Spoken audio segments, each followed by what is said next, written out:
Aloha kako, this is Kainoa Kana Aina, and welcome to E Helu Helu Me Kainoa. Today we're going to be looking at Old Hawaiian newspaper, what we call Nupepa.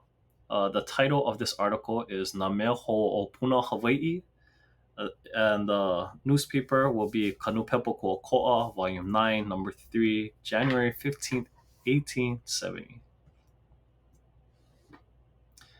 Ka mea ho o Puna Hawaii. E ke kuokoa e, aloha kaua. He mau wahi a pana mea ai ka'u e ho'oili aku nei ma luna o kā kākou pāpā kaukau. Nā o ko ia e nā kuene e kukulu pono iho. I nā e he mea ia i olu ia e o ko e nā hoa. Ma ka lā e ono o Deke Mapa nei, ua ho'ala e ka mākou i aha aina i aha aina ai pua'a ma kaimu. Ua kahea ia kēlā a me kēia mea e hele mai i ua aha aina nei ma ka balota ʻana. Ua kūʻai ʻo ia i ka puaʻa a nui a me ka ʻai no hoʻi. Let me say that again. Ua kūʻai ʻo ia i ka puaʻa a nui a me ka ʻai no hoʻi. Ua mahalo ʻia no kēia aha ʻaina no ka nui o ka ʻai a me ka iʻa. Hoʻowahawaha ia naʻe no ka pono ʻole o ka hana a nā puʻukū nāna e haʻawi ka ʻai a me ka iʻa. Sorry, let's go to the next page.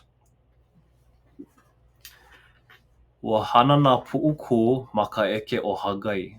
A poho ana ka waiwai a ka mea waiwai i ka puʻukū pono ʻole. O ka nui naʻe o nā dala i loaʻa mai ia la, he kanaiwa kumamālima a ʻoi.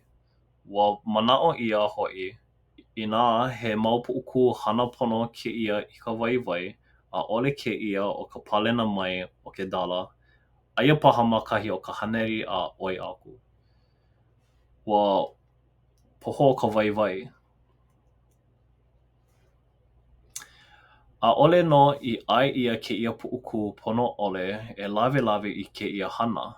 Akā, no ka pākela loa ana aku o kona pipili i ko ke pau, no laila, ua ʻai ʻia aku me ka manaʻo ʻia hoʻi ke pono kanahana. Eia kā ʻaʻole.